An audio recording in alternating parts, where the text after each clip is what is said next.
Hello guys, welcome to share market Tamil. ரீசெண்டாக மார்க்கெட்டில் நடந்த செல் ஆஃபில் எதனா ஒரு வேல்யூவான ஸ்டாக் வந்து ரொம்ப கம்மியான ரேட்டு கிடைக்குமா அப்படின்னு சொல்லிட்டு அனலைஸ் பண்ணிட்டு இருந்தேன். அப்போது கிடைச்ச ஸ்டாக் தான் ஃபினோலெக்ஸ் பைப்ஸ் அப்படின்ற கம்பெனி. ஓகே, அந்த ஸ்டாக்கில் இன்வெஸ்ட் பண்ணலாம் அப்படின்னு சொல்லிட்டு ஒரு ஐடியா. சரி, அதையே அப்படியே வீடியோ எடுத்து போட்டுருவோம், நம்ம சப்ஸ்கிரைபர்ஸ்க்கும் தெரியப்படுத்திடலாம் அந்த விஷயத்தை அப்படின்னு சொல்லிட்டு அதே வீடியோவை மேக் பண்ணிட்டோம். இன்னொரு முறை சொல்லுங்க. ஒரே கல்லுல ரெண்டு மாங்கா. ஒரு முறை சொல்லுங்க. நீ காட்ட 1000 ரூபாய் கூட சொல்லுவேன். ஒரே கல்லுல ரெண்டு மாங்கா, ஒரே இப்போ இந்த கம்பெனி பார்த்தீங்கன்னா நியர்லி ஒரு 20% கிட்ட டவுனில் இருக்குது. அதாவது லாஸ்ட் டைம் ட்ரேட் ஆகிட்டு இருந்ததுலேருந்து இப்போ 20% கிட்ட கம்மியான ரேட்டில் கிடைக்குது. லோயஸ்ட்டில் பார்த்தீங்கன்னா 167 போயிட்டு இப்போ கரண்ட்டாக 180 ட்ரேட் ஆகிட்டு இருக்குது. இங்கே மூவிங் ஆவரேஜ் இருக்குது. எப்போ இந்த 200 டே மூவிங் ஆவரேஜை பிரேக் பண்ணுதோ அப்போ வந்து கண்டிப்பாக ஒரு பெரிய மேசிவான அப்சைட் மூவ்மெண்ட் இருக்கும்.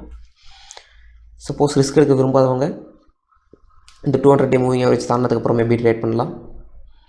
நான் வந்து மார்க்கெட்டுடைய மூவ்மெண்ட்டை பொறுத்து மண்டேவே இன்வெஸ்ட் பண்ணலாம் அப்படின்னு சொல்லிட்டு ஒரு ஐடியாவில் இருக்கேன்.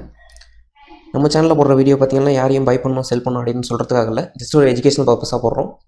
சப்போஸ் உங்களுக்கும் பை பண்ணணும் செல் பண்ணணும்னு இருந்துச்சுன்னா ஓனாக அனலைஸ் பண்ணி பார்த்துட்டு அப்புறம் பையாக செல் பண்ணிக்கோங்க, ஒன்றும் பிரச்சனை இல்லை.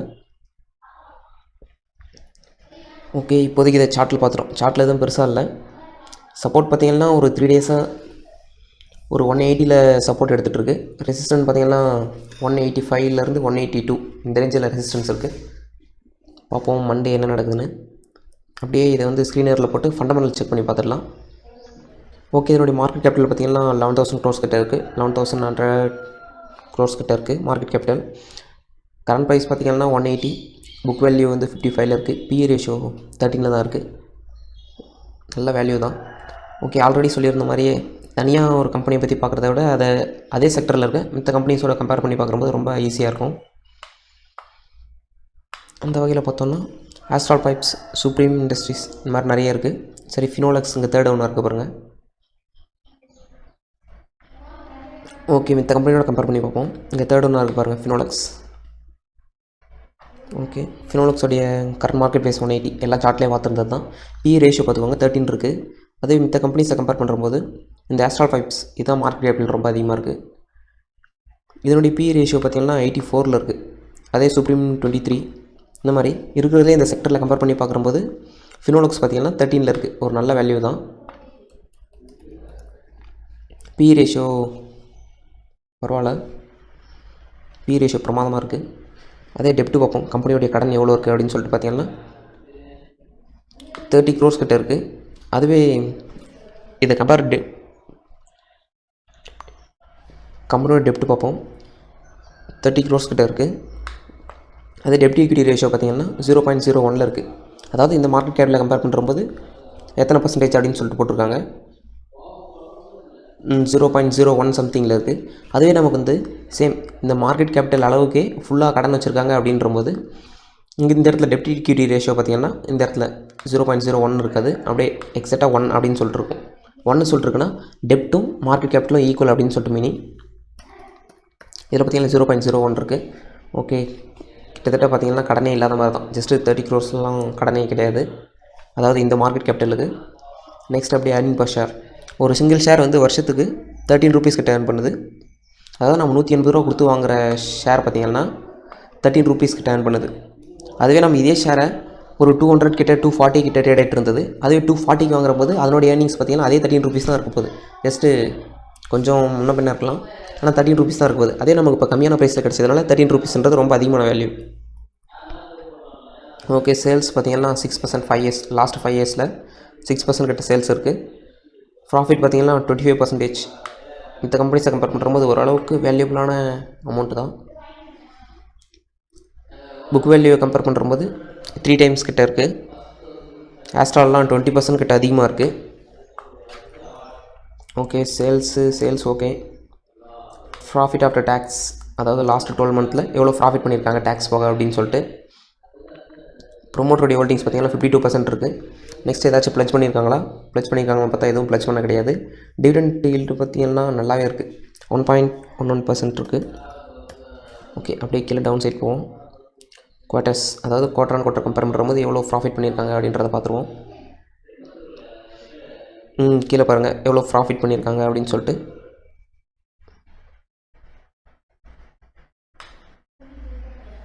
நெட் ப்ராஃபிட், அதாவது டேக்ஸ் போக எவ்வளோ ப்ராஃபிட் பண்ணியிருக்காங்க அப்படின்னு சொல்லிட்டு அதுக்குள்ளேயே பாருங்கள் இபிஎஸ் இருக்குது. அதாவது ஒரு ஷேருடைய ஏர்னிங்ஸ் எவ்வளோ இருக்குது அப்படின்றத போட்டிருக்காங்க. அதாவது ஒவ்வொரு குவார்ட்டர் இருக்கும். நம்ம அங்கே 13 பார்த்தோம், இங்கே என்ன 2 இருக்குது அப்படின்னு சொல்லிட்டு கேட்காதீங்க. ஒவ்வொரு குவார்ட்டருக்கும் அதனுடைய வேல்யூ தாங்க இருக்குது. ₹2 2.87 ருபீஸ் சம்திங். இதில் பார்த்திங்கன்னா ஸ்டார்டிங்லேருந்து ஒரு நல்ல க்ரோத் கொடுத்துருக்காங்க.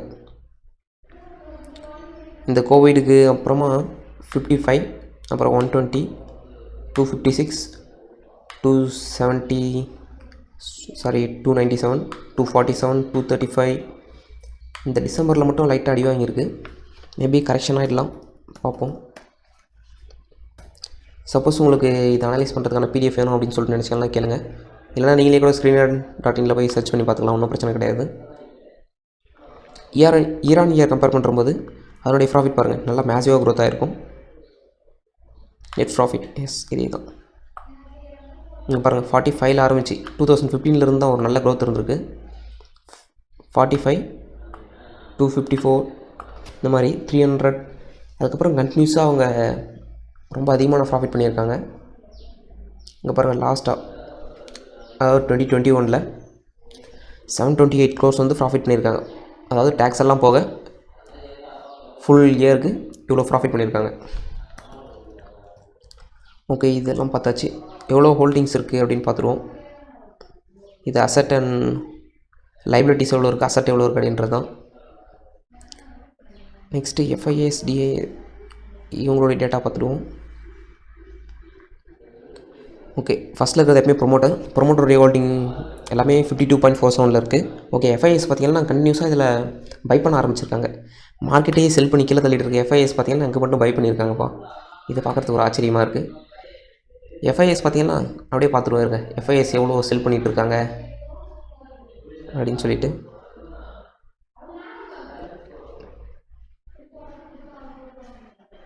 இதை இரேஸ் பண்ணிவிடுவோம். Okay, erase. ஓகே, இதில் பாருங்கள், அதாவது லாஸ்ட் மந்த்து நம்மளுடைய இந்த மந்தில் மட்டும் எவ்வளோ செல் பண்ணியிருக்காங்க அப்படின்னு சொல்லிட்டு பாருங்கள். இந்த மந்தோடைய டேட்டாவை பொறுத்த வரைக்கும் மட்டும் 4000 crores கிட்ட செல் பண்ணியிருக்காங்க. இங்கே பாருங்கள் டிஏஎஸ் உடைய பை,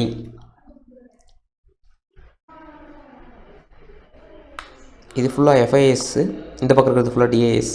இங்கே பாருங்கள், இந்த மந்த்லுடைய இந்த கடைசி 4 நாளில் மட்டும், இந்த 1ஆம் தேதியிலேருந்து 4th வரைக்கும், February 4th வரைக்கும் மட்டுமே 4000 crores கிட்ட செல் பண்ணியிருக்காங்க. டிஏஎஸ் பார்த்திங்கன்னா 2000 crores கிட்ட பை பண்ணியிருக்காங்க. இந்த பேலன்ஸ் இருக்கிற 2000 crores தான் மார்க்கெட்டில் ஏற்பட்ட நெகட்டிவ். இதில் பாருங்கள், 1ஆம் தேதியிலேருந்து அப்படியே கொஞ்சம் கம்மியாக இருக்குது. அதாவது அப்போ பட்ஜெட் டைமில் மட்டும் ரொம்ப கம்மி, 21. அப்படியே கிராஜுவலாக அப்படியே இன்க்ரீஸ் பண்ணியிருக்காங்க. அப்புறம் 100 crores, அப்புறம் நெக்ஸ்ட்டு பார்த்திங்கன்னா 2000 crores, இப்படியே பார்த்திங்கன்னா 4000 crores கிட்ட அந்த 4 நாளில் மட்டுமே செல் பண்ணியிருக்காங்க.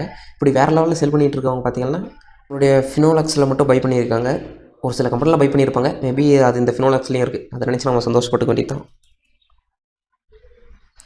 ஓகே, நாமளும் எஃப்ஐஎஸ் மாதிரி இந்த ஃபினோலெக்ஸில் இன்வெஸ்ட் பண்ணுறோம். கரெக்டாக ப்ராஃபிட் புக் பண்ணிவிட்டு வெளியே வந்துடலாம். எஃப்ஐஎஸ் பார்த்திங்கன்னா கண்டினியூவாக அதில் ஆட் பண்ண ஆரம்பிச்சிருக்காங்க. இப்போது 20 ஜூன்லேருந்து அப்படியே கண்டினியூவாக இவங்க பை பண்ண ஆரம்பித்து இப்போது வந்து 5.74% கிட்ட எஃப்ஐஎஸ் வச்சுருக்காங்க. அதுவே டிஏஎஸ் பார்த்திங்கன்னா இந்த நெக்ஸ்ட் காலம் தான் டிஏஎஸ். இதில் பார்த்திங்கன்னா டிஏஎஸ் கொஞ்சம் கொஞ்சமாக செல் பண்ணியிருக்காங்க அவங்களுடைய போர்ஷனை. அதாவது எப்போது எஃப்ஐஏ வாங்க ஆரம்பிக்கிறாங்களோ அந்த டைம்லேருந்து டிஏஏ செல் பண்ண ஆரம்பிச்சிடுறாங்க போல்.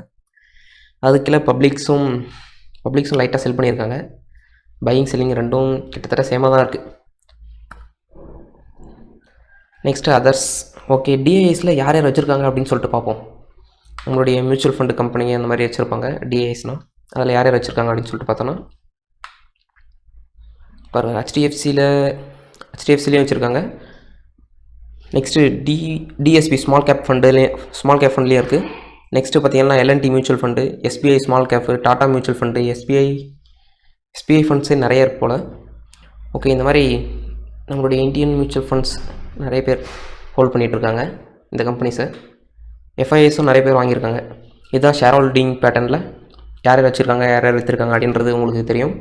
சப்போஸ் நீங்கள் பார்க்கணுன்னு நினச்சிங்கன்னா ஒன்றும் இல்லை, ஸ்க்ரீனர் ஓப்பன் பண்ணி ஸ்க்ரீனரில் போய்ட்டு ஃபினோலெக்ஸ் அப்படின்னு சொல்லிட்டு போட்டிங்கன்னாவே ஒன்றும் பிரச்சனை வந்துடும்.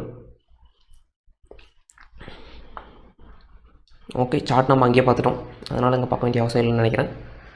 நெக்ஸ்ட்டு ஃபினோலெக்ஸுடைய ஓகே ஃபைனலாக எல்லாத்தையும் பார்த்துட்டோம்.